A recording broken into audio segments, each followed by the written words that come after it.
actually achieve things that you don't think is possible to achieve. We're fit, we're strong, we're everything, but if our mind's not strong, what's the point of all that stuff? Yeah, absolutely. You can be like, oh, I need to give up because I don't feel like I can do it. But like in reality, you have all the tools to do those things. So I think that was a very good technique that we had learned. It's like things you don't think is possible is possible.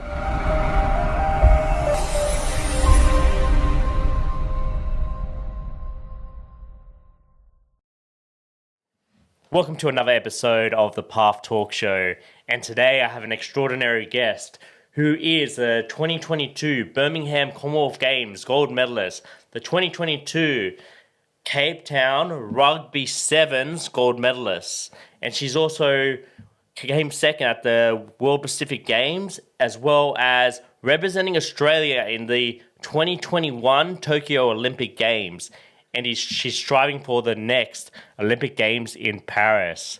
Welcome, Madison. Hi, nice to be here. It's a pleasure to have you. And I feel it's extraordinary to have someone like yourself where a lot of people in their life, they tend to want to strive to be able to make the Olympics. And a lot of people never really get to experience that, but you were able to do it 2 times and you're only about 23 years old, is that correct? Yeah, that's correct.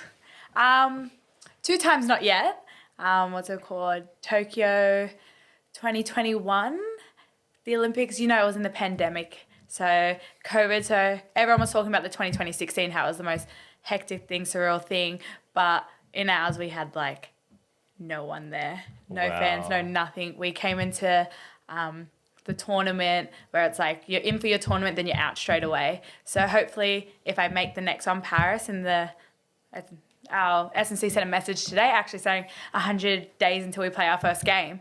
So if I make that, then we get to play in front of our friends and families and That's massive crowds. So it'll be exciting. Yeah, definitely, and it's not too far away. No, it's Before not. you know it, you'll be there. But how was the world back then in 2021 when obviously 2020 was cancelled and there was a lot of uncertainty in the air compared to no one really knew if the Olympics were going to happen, right? Yeah.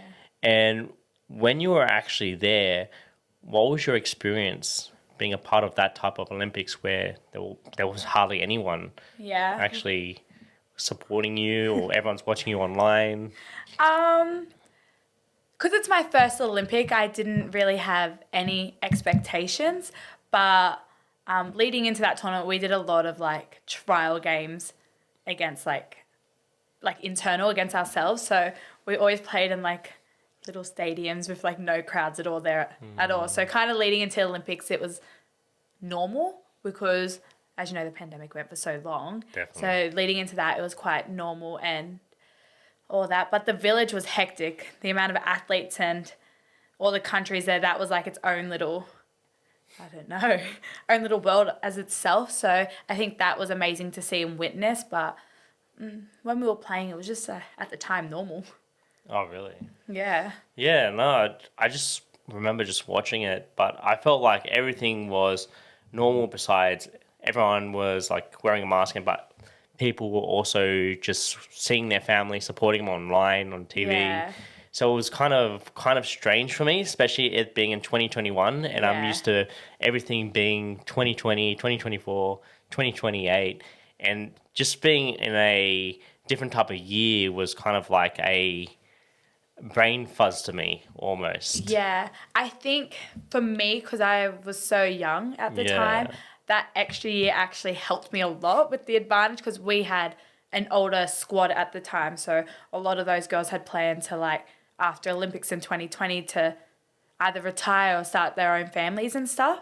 So for me, because I was so young, that extra year helped me with my development within the sport, which like helped me get picked in the squad.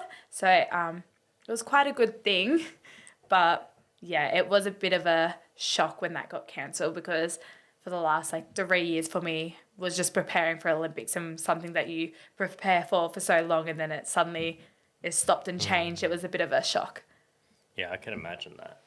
And obviously your family are a lot of fighters. Like I know your dad, I know your uncle, your brother, he done some fighting as well. Yeah. What actually made you choose rugby rather than actually fighting? Well, I did do Brazilian Jiu-Jitsu and MMA when I was younger because, as you know, my family's all fighters. They love that Absolutely. sport. But my dad is very into like rugby league, touch, Oztag, all those things. So it all started probably when I was 6 years old. He put me in league because he wanted me to stop asking for money for the canteen. So he was like, easy to put her in the sport. And then after a while, he found out I was quite good. And at the time, there wasn't, when you get to the certain age, girls just had to stop. And then my dad ended up like reaching out other sources. And I ended up playing for Maroubra Magics in like an under 18s or something. And I was like 12 at the time. And from there, I just started getting picked up by people like Scotty Bowen, who's our head manager at Rugby Australia. And then I played New South Wales, ended up in Australian squads and stuff. And luckily enough, straight out of high school, I ended up full-time in the Australian program. That's incredible. Yeah. And when was that time, that moment where you felt like, I'm actually good at this and I actually want to pursue this at a higher level? I feel like from a young age, I always knew, I don't know, like most young athletes, it's like we know we're good at something and that's something we're determined to do.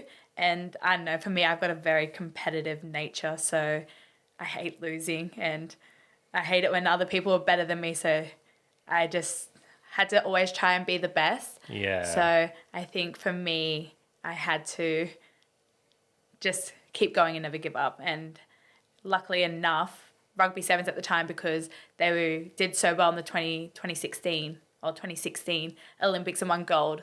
And it just set a huge platform for women's rugby and like anything for women contact sport. So they had set a great pathway for me to go into.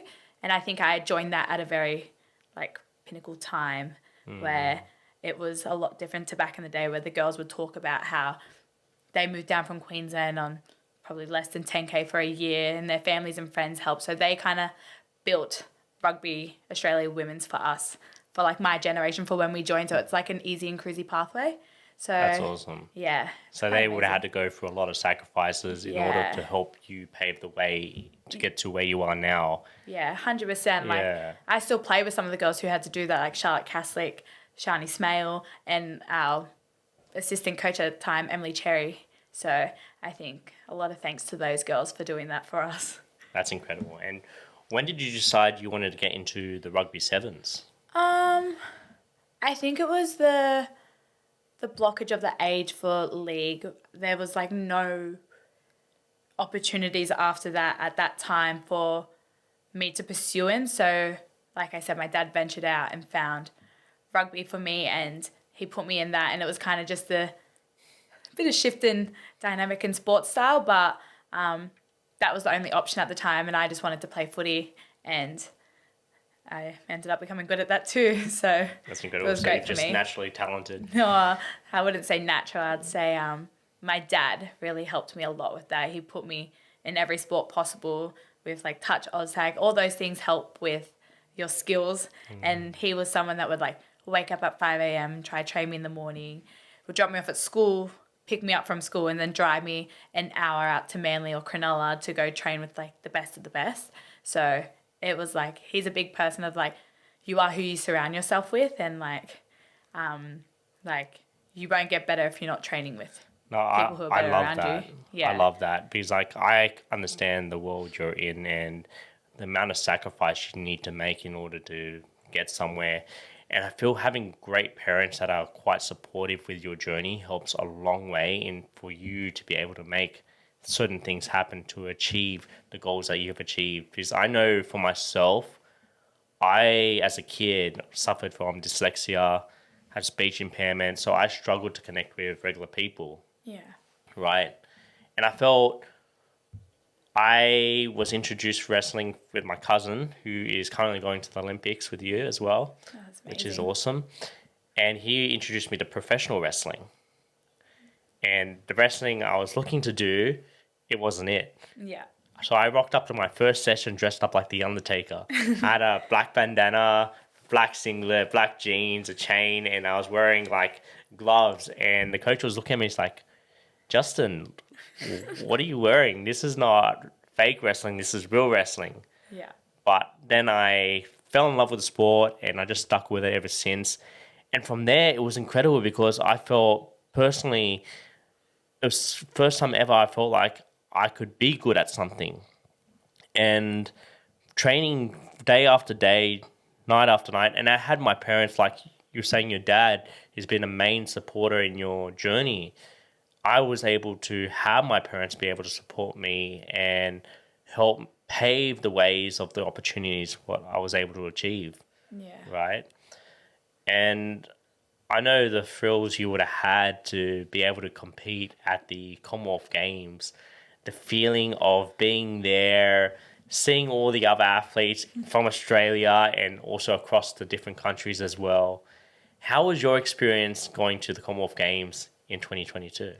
At first, like, you don't realize the hype of it until you actually get into the village. So for me, it was like, oh, I just got picked for another tournament. Great.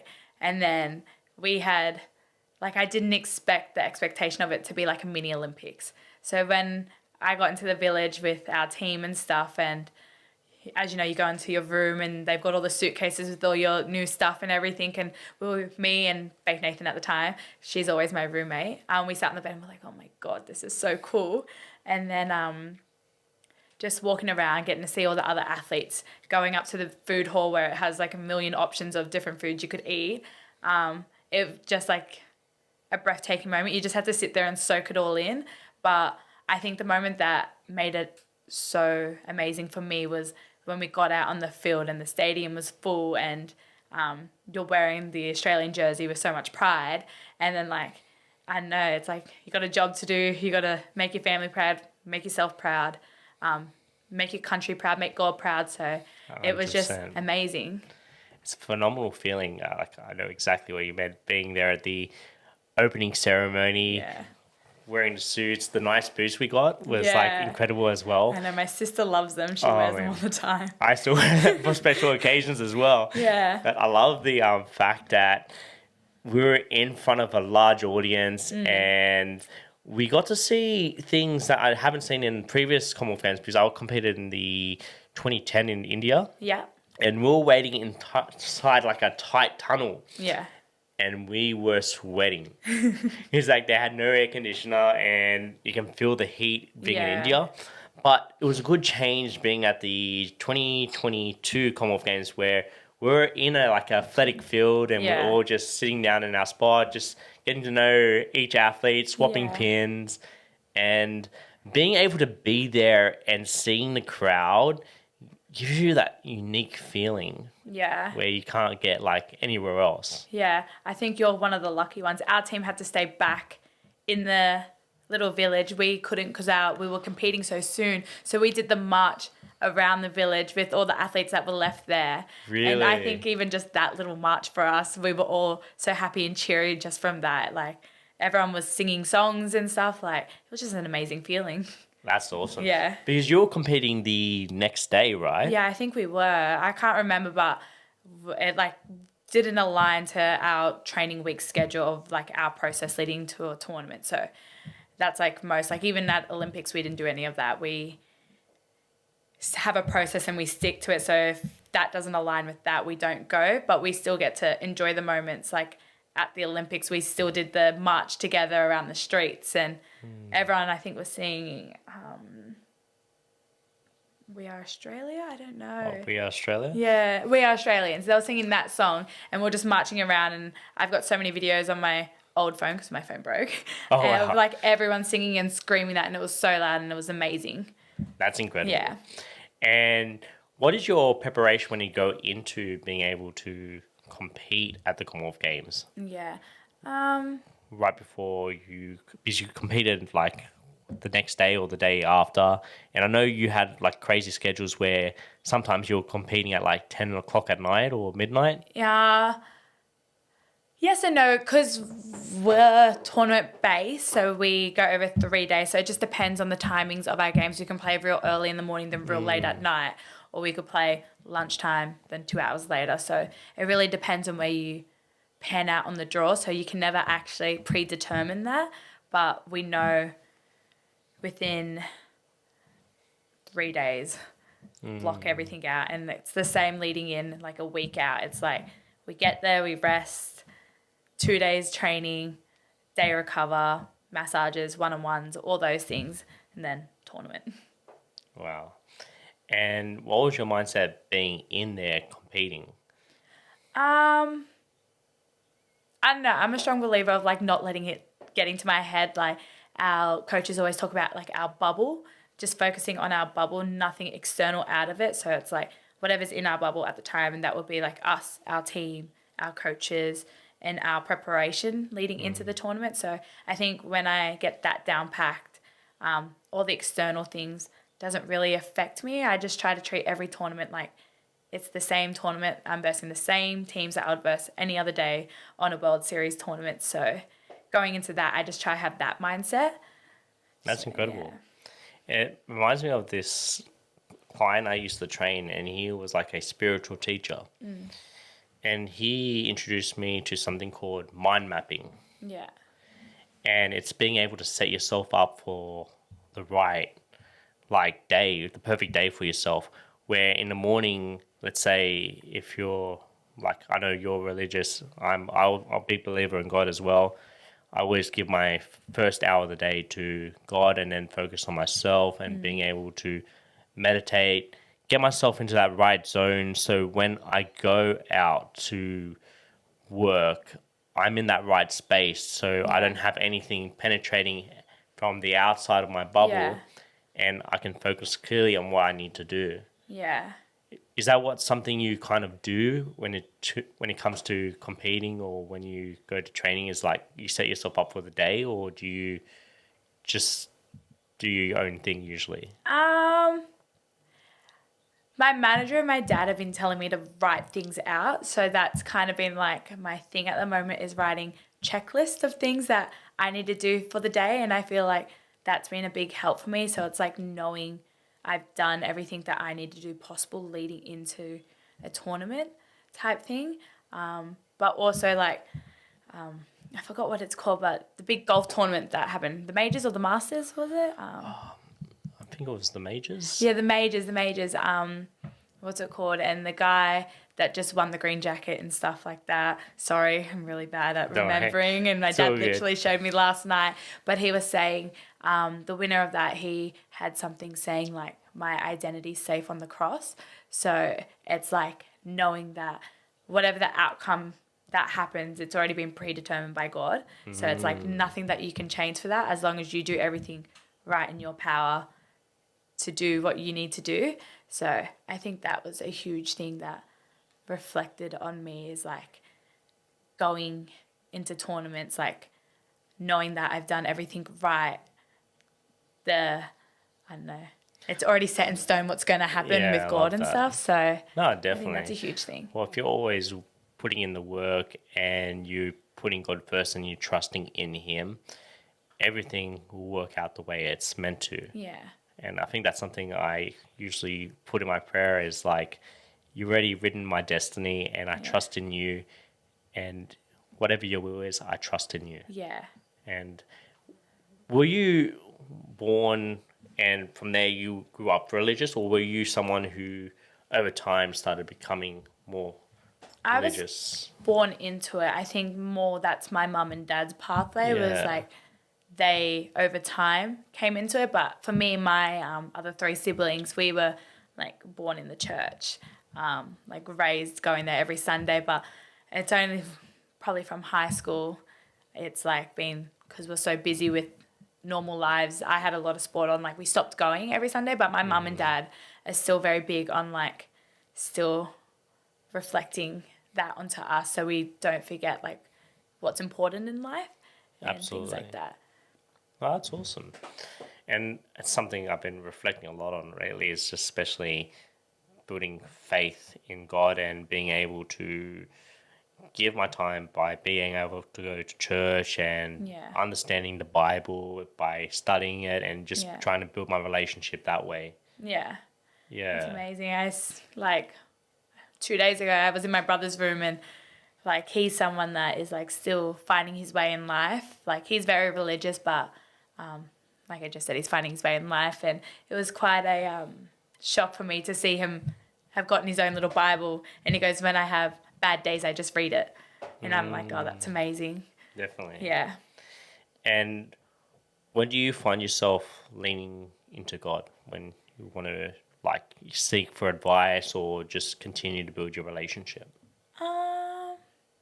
I think for me, I always know he's there. Like I always believe in him, but the times I venture out for God is probably when I have conversations with my mum and dad, because everything we do in life always reflects back to him. So I think when I learn my biggest lessons and anything that ever happens, like if I achieve something in life or I don't get where I want to be, my mum and dad always like ground me back to him. So I think from them, they help me with that. You have a lovely family that Yeah. always worships him, which is beautiful. Like for me, I went through that journey more after the Commonwealth Games. Yeah. Like I came back into putting God first in my life again, where I remember coming back because I kind of had some rough experiences along the way and a little bit afterwards. So I was kind of trying to discover who I am as a person. Yeah. And I just remember I just started praying, and then all suddenly I found this old autograph of Henry Winkler. So he's a famous actor. Yeah. So he done Happy Days, and he wrote, "Justin, the award is yours. Go and get it." Oh, that's amazing. And then straight away I saw an ad, and then from there I registered for this extras agency, and I ended up signing up and going on to the Fall Guy. Yeah. So I remember rocking up in the set and just seeing just a large amount of people just working on the set. Yeah. And I was just standing there like, wow, this is incredible. Yeah. And I just remember like this American crew just started coming in. It's like, okay, guys, what we're going to do here, we're going to go around the table, and then from there, we're going to try and get the shot. Yeah. And then I saw Winston come in. So he was in the Black Panther. Yeah. So I was like, oh, wow, like this is surreal. And I remember I was like standing behind him, and then the camera went around, and then it shot Ryan Gosling. I was like, you know what? I think I'm in love with acting. And then I just stuck with it. And then from there, it's quite recently in the past 4 months where I felt like he was speaking to me in a way of like similar to what you hear in the scriptures. Yeah. Come before me and all will be added to you. And from there, I started going back to church. Yeah. And then from there, it's like hearing more things. Like I ended up doing a fast for about 40 days. My dad always does random things like that. Yeah. And it was kind of like a clear message that I heard as well. And it was like, wow. Yeah. And That's then, so powerful. Yeah. I felt like ever since then, I've just been continuing to build my relationship with him. Yeah. I'm still on that pathway of building my relationship with him. I'm not the perfect Christian, but I'm trying in my way. Yeah, absolutely. So that's my way of looking at it at life at the moment. Yeah, we all go through our own journeys and we grow in our own ways. On our own paths. Exactly. Yeah. Exactly. And how was your experience after the Commonwealth Games, where you went straight to the World Cup from there, or you had a little bit of a break, then you went to the World Cup? I wouldn't say break. It was kind of back into training straight away. Leading into the World Cup, I think coming off the high of Commonwealth Games, because that was probably my favourite tournament of that year. What made it your favourite tournament? I think most of my team would say World Cup, but for me it was Com Games because of the biggest match we had was the semi-final against New Zealand, and we were like head on head, up and down with the rivals, across the pitch type thing, and we were winning, I think by 5 points or 5 or 2 points at the time, and I don't remember if we got a red card or a yellow card on the line. So they had a scrum like 5 meters out from our try line, and we had 6 players, so 2 in the back line defending, and then they had their whole team set. And then I just remember me and Faith looked at each other and we're like, we're just going to shoot up here. We're just going to shoot up and try to stop the ball from getting to the wing. And I think she just came flying out of the line and put a shot on their centre. Wow. And then the rest of us just pilfered in and got the turnover. So I think that was a huge momentum shift for us. And it was like, before we went out there, like our coach like lined us up on the line and was like, if we win this game, we win the tournament. So it's like, that was our grand final match there. And it was like, we did everything and anything possible to try win that game. So that was probably my most favourite thing of that tournament and what made it the best tournament for me of the year. That's incredible. Yeah. That's awesome. And how was your experience being in the World Cup? World Cup's the same. As I said, like I try to focus that not on the external things, like the hype of like, oh, it's the Commonwealth Games, the World Cup, the Olympics. It was kind of like, it's another tournament, take it step by step, game by game. And I think just coming away with the win in the grand final against New Zealand again, which, as we all knew, they were going to come back even harder at us. But our determination to like not let them through still outshine them. So I think for us, like after we won what we called the Triple Crown, because we won World Series, Com Games and World Cup, it was just probably like the biggest hype for our team. And it was like we accomplished so much together as a team throughout the year. It was just amazing to just sit there and then go to our end of year barbecue party, as you would say, and just celebrate that all together. It was amazing. That's great. And I love how you don't actually title events and you just treat it like another tournament. And I see a lot of athletes are struggling today with that, where they put a label on something like Commonwealth Games, the Olympics, World Championships. Yeah. And when they're there, it can be quite intimidating. Yeah, it is, because the crowds are bigger, the hype's bigger, like you got so much more people watching from home and stuff. But I think what I try to remember, what our coaches try to instill into us is our bubble, focusing on like game after game and then like knowing that we're doing everything for each other. And when we do that, we will come away with the win. So I think not focusing on the external stuff, just focusing on us, that's what I try to do the most. Definitely, for sure. And for that young athlete that is wanting to be able to go to Olympics or compete at the World Cup or even Commonwealth Games, what would your advice be for them in order to be able to have the same amount of confidence as you and not actually title things when you're going into competition? Wow, that's a hard one. I think like knowing who you are as a person leading into tournaments, like I'm a big believer on like if my outside life is right, my footy life will be even better, because I don't know, I would say sevens comes probably the third most important thing in life for me at the moment. So it's like if I get all those things right, I'll enjoy what I'm doing more. So it's like the mental space and the mental fog. So love your parents, love your friends, love your partners, do everything right. Know that you're mentally ready and healthy leading into tournaments, and just enjoy what you're doing and have fun. That's great. And I found that quite interesting what you said, like you put it third. Yeah. Where I see a lot of people that look to achieve a greatness, like, or get a certain outcome in a sport, they tend to be completely obsessed and they put it first, where they feel like that's all they think about. That's eat, they sleep, they breathe, and they think about nothing else. But you, on the other hand, you put your family, God, and all the other things first before you actually put your sport. And for me, that is like, I know, being vulnerable here is strange, because like I feel if I did that, I probably would have had different outcomes in my sport. Yeah. Yeah. Don't get it wrong, I'm obsessed with my sport, and like I said, like I hate losing. I'm very competitive in that way.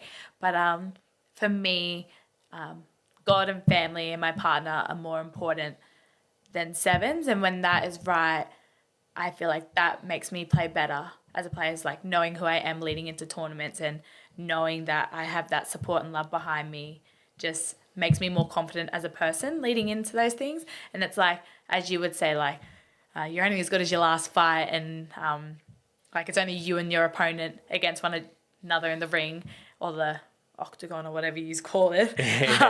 What's it called? It's just like you got to stay grounded and know who you are. So when I know who I am as a person and when all that stuff's going right, it makes me feel better and more confident as a player.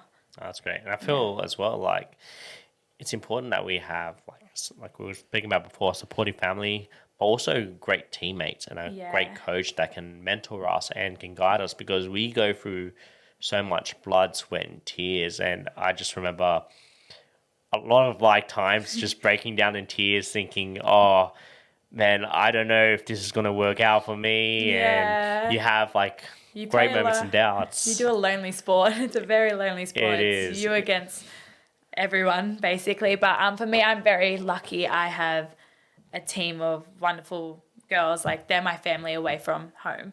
So we have a very tight-knit group. Our coaches are very tight-knit with us. I'm with them probably more than I'm with my own family, because we're full-time, 5 days a week with them. We go away on tours for 2 weeks, 3 weeks at a time, and we're together 24/7. So they're my family away from home. We love each other, we fight, we do all those things, but at the end of the day, we all have that end goal, and that's to win Olympics. That's our main goal of the year. So for us, each tournament is just another lesson learning leading into the bigger goal for us. So I have a lot of best friends within this team. As you know, in your sport, you can make so many beautiful connections. Absolutely. So I'm very grateful for them all. Yeah, no, it's a blessing. And it's cool too, especially years after. Like, I can speak about 10, 20 years later, how everything changes around us and we all grow up. But when we go back into being able to connect, it's like nothing ever changes. Yeah. You still have that same connection and you can relate to each other in another level where a lot of people can't connect in that way. And it's such a beautiful thing to have. Yeah, Yeah. it is. It is amazing. The amount of people, especially for me, like, mine's worldwide. So all the people you get to meet from all the other teams in other countries, our LOs, to our drivers, to the people we play against, you just meet so many beautiful individuals, which, I don't know, every one of them has a bit of a, how would I say, like a difference in your life. So it's quite amazing. Definitely. Is there like one trip that stands out for you where it could be like the funniest trip or the funnest trip you ever had? I would say we went to Canada in our off season last year, and we had our development team, our Oz A girls, come for us. And for me, it wasn't like a massive tournament. It was just like fun games, like trial games against like Canada and Japan at the time and other teams that were there. But what our coaches did is, like, we all stayed at a school, like a boarding school, because that's where we were playing. And all of us girls from both teams were just put in like a board house. And every night there's like, as you know, in board houses, there's like a massive common room, and we would either sit in there, watch movies, or sit in there and talk to the coaches and stuff like that. It kind of felt like a very grounding experience type thing. So it was like the connection between all of us, I felt, was amazing leading into our main tournament in Dubai and Cape Town. And I felt like if we didn't get to do all those things and like gel as a team at those points, we wouldn't have won the outcomes we did in Dubai and Cape Town. So I think for that, it was more of a relaxing than an intense tournament. So I think just to experience that was just very grounding. Yeah, it's incredible. I have some really good memories of doing those type of trips as well, Yeah. where I remember one time I competed in Samoa. Yeah.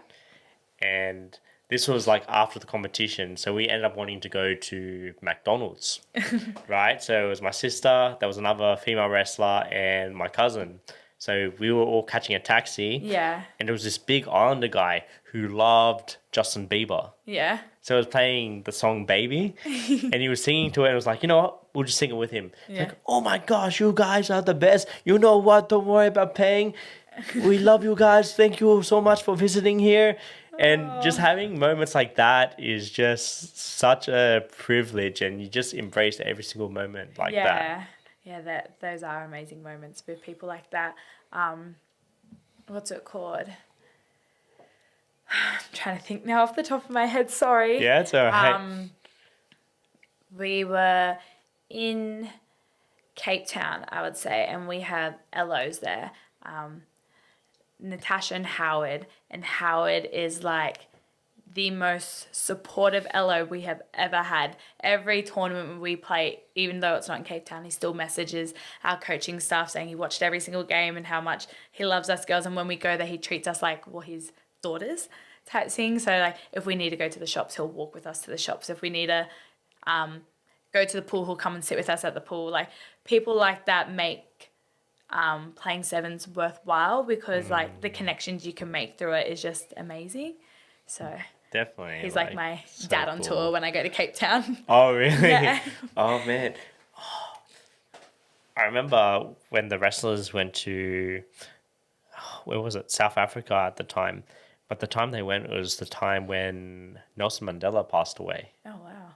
So it was kind of a unique experience seeing the shift in like all of South Africa, where everyone was just there at the first day before that happened. Everyone was just cheering, having fun. They loved that Australians and all these other countries were there just going for the Commonwealth Championships.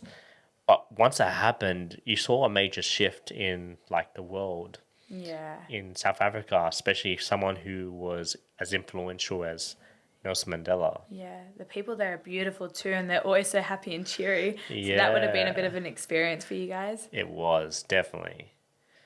Man, so many good memories, I'd say. I could say the same. Yeah. And what's it like now where you're actually preparing for the Olympic Games, or you are still going through the qualifications of it? No, we have already qualified. At the moment, it's just preparing. So every training day, our coaches say, like, don't tick the box. Just make sure you make the most of the day and do everything you could be to be Olympic ready. So that's the main thing our coaches say, from waking up into the morning, food, prep, recovery, training. So after most training session, he always asks our team, like, was this Olympic worthy today? Like, was our session, like, just a tick on the box, or like we did everything possible to make yourself be prepared for our next tournament? So I think we're just preparing right now. That's it. And I know there's this thing where I tend to enjoy more the process more than the results sometimes, where I know that thrill you get working towards it, like we were speaking about earlier, where you're going through that blood, sweat and tears, where you're going through every single sessions, the anticipation to being able to wanting to compete at the Olympic Games. Yeah. There's no such feeling like it. And I feel a lot of people tend to, not just in sports, but in business or anything else, everyone focuses too much on just wanting to get the results. Yeah. But they don't enjoy the moment of each session they have. Yeah. Spending time with a team, spending time with a coach. And how important is that for you as an athlete? It is really important. I could say, like, sometimes I could fall into that category where, like, you're questioning because it's such a hard day, like, damn, like, how did I just get through that? My body's sore. I keep punishing myself every day, but like, gotta just always try and ground yourself back to reality and be like, this is why I'm doing it. It's for the end goal of Olympics. And like our captain Charlotte said before, I think it was Perth Sevens, she like, we all sat in a room together and she said this quote after this country singer that just won an award is like, the rear view mirror is smaller for a reason compared to the windscreen.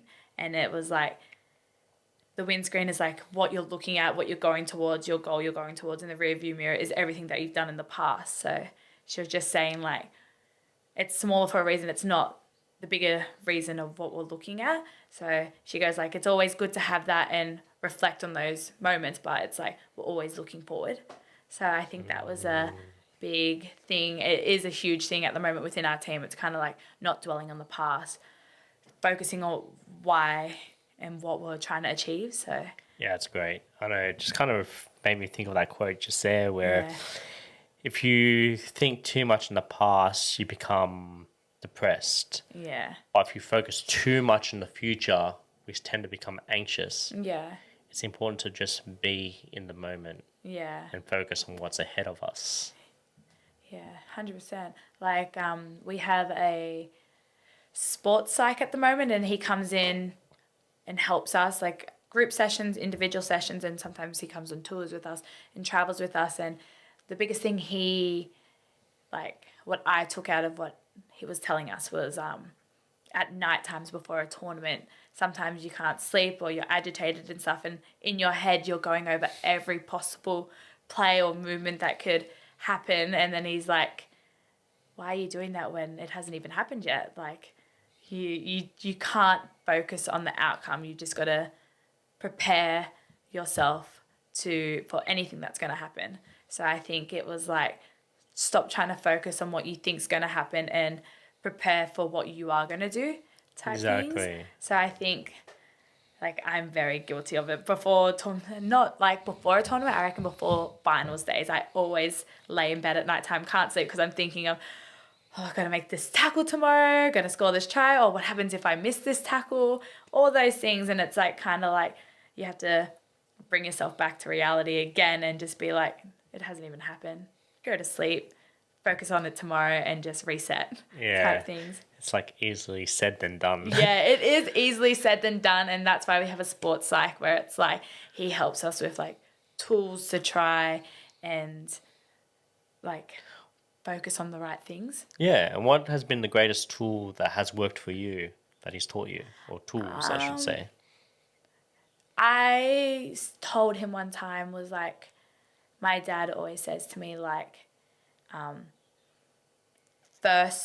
your first touch of the ball, your first moment in the game has to be like your best moment leading into, like, I think it's like, you got to do that thing right. Like, if it's catching a ball, if it's making a tackle, if it's making a run, like, just making sure you do that right first and leading in. And then he was like, but what happens if you get that wrong? And I was like, oh, that's my first moment done. Like, I ruined it. It like affects, like, it could be a ripple effect of like mistake after mistake. And he goes, well, if you do make that, just be like, okay, that's not my first moment. This next part is going to be my first moment. And just focusing on that and like repeating that in my head in the game, and still focusing on the game, but not letting that be my downfall type thing. Because I used to fall in that trap as like, oh God, I just dropped the ball.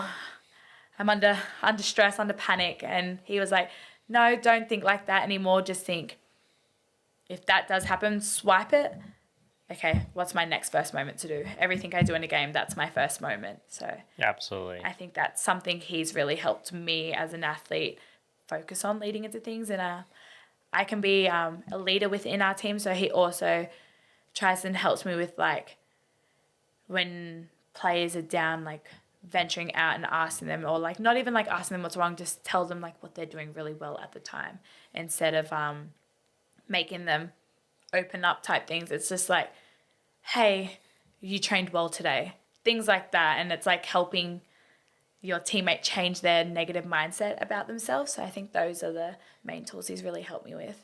Yeah, that's incredible. It kind of reminded me of this thing that I've learned, I think during the COVID times. So there is like this 4 ways to success or building momentum. So the first is our potential. Yeah. Because we all have potential in something. And for you, let's say it's rugby sevens. Yeah. And then the next one is taking the action. And then once you take the action that is necessary, it could be from the choices you make. Yeah. That can set you on the right path, which leads to the result. Yeah.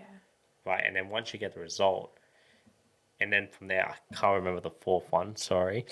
But from there, it's a continuous momentum of success. Yeah. Right?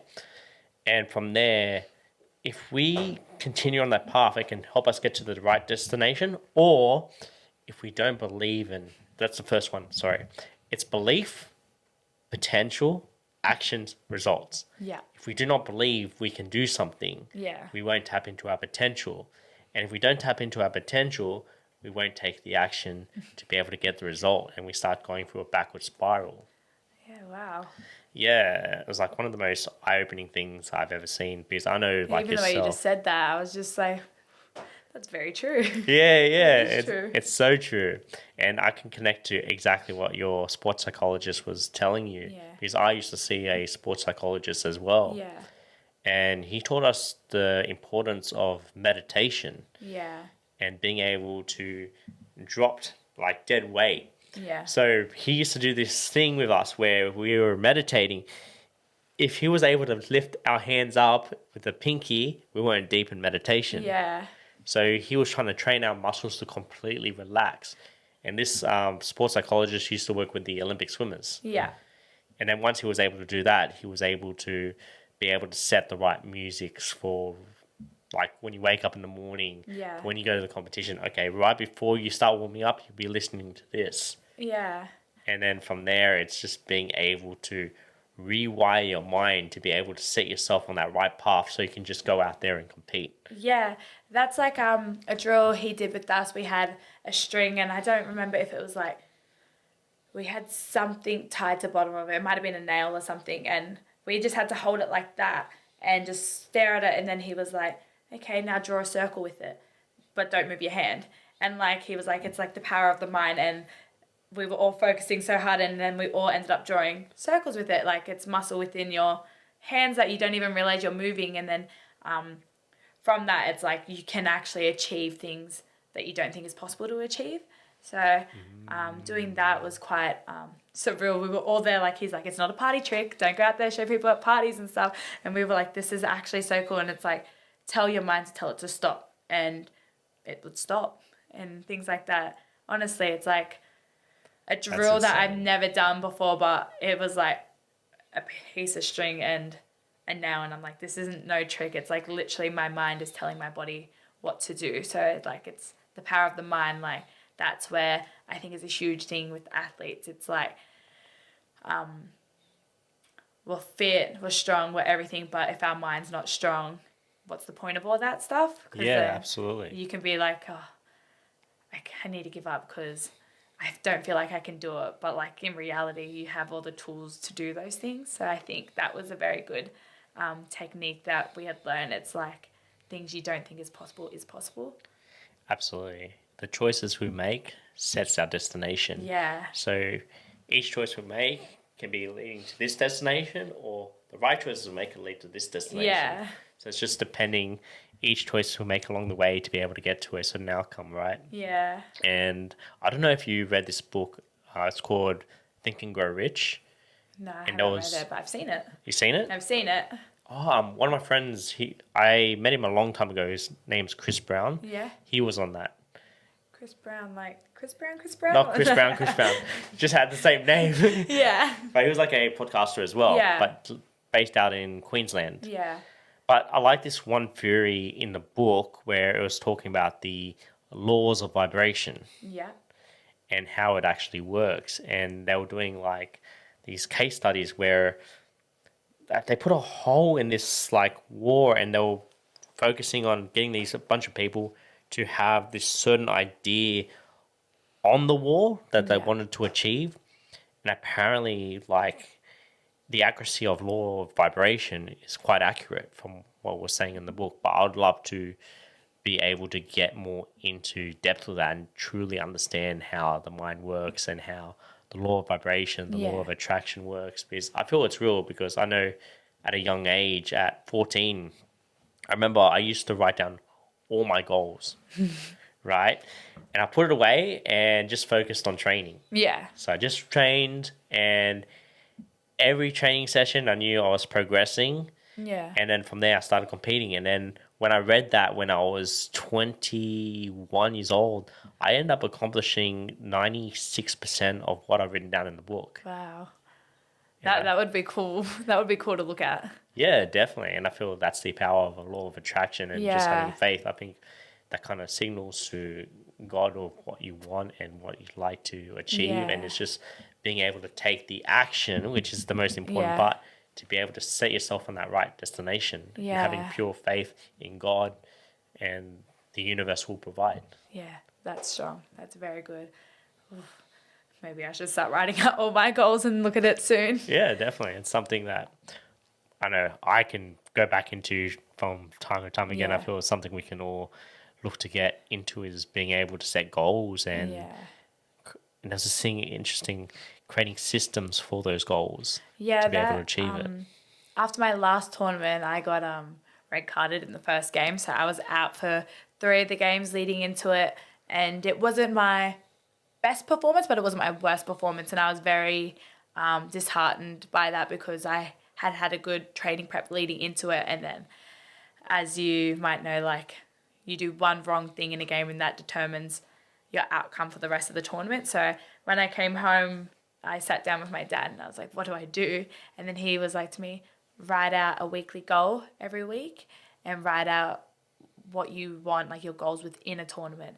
And he goes, those are things like just focus on, like if it's like I want to throw 5 long balls in a tournament, do that. If I want to make 2 strong tackles in a tournament, do that. He goes like any little goal you set, it's like telling your mind that's what I need to do, and it sets out to do. So I think him telling me that, it's like helps me a lot with leading into trainings and stuff. It's like that's why I do all my checklists and things like that, like wake up, eat my breakfast, drive to training, have a coffee, stretch, do my PTP and things like that. Just setting all those little, like it's not massive things, but like doing those within a day, I feel more accomplished.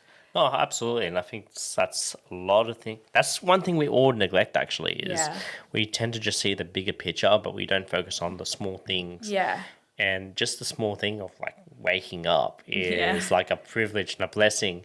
And being able to go through our morning routines of like brushing our teeth, going to shower, meditation, praying or journaling, and then from there going in the car, going to work, training, all those little things leads to that bigger outcome that we've been talking about. And it's great to see that you're someone who makes that a priority on making those small goals count. Yeah, it's probably the same checklist I have for every day, and it's my same routine I do every day, and I'm like just ticking that all off. It's like by the time it's 6 o'clock I've made dinner and that's my last final check. I'm just like, oh, I can relax now. I've done everything I need to do possible within this day.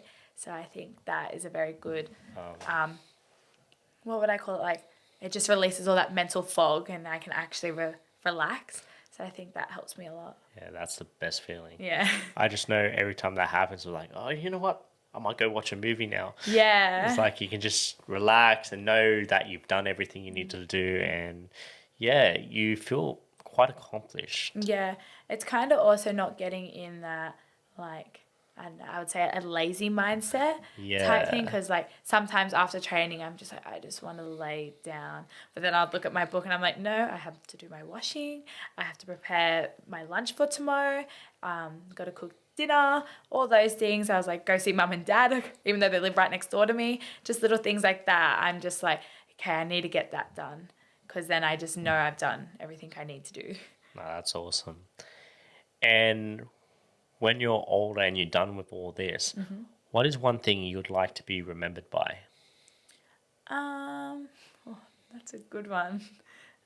Honestly, I can't really answer that question. If it would be anything, it would be like, I'd always want to be remembered as humbled and just someone who always worked hard with whatever I was trying to achieve at the time. So like, as majority of people would know, like a huge quote is like, hard work beats talent every day of the week, when talent doesn't work hard. So I just think like I have a gift from God and I just can't like put that to waste. So I just got to keep working hard and just trying to achieve everything like I want to do for as long as I can. And I think that's something I would want to be remembered as. But if you ask me in 5 years, that might change. Yeah, maybe I'll interview you again in 5 years and I'll ask you the same question. Yeah. I just want to thank you for your time. It was a pleasure talking to you, and hopefully, possibly after the Olympics, fingers crossed, God willing, that you win gold. I hope so. And could possibly do this interview again. Yeah, perfect. Thank you so much for having me here. It was an amazing chat. It was nice to get to know you as well and all your experiences within wrestling and just all your life paths you have taken. So God bless, and I wish you well for your future endeavours. Thank you. God bless. Thank you.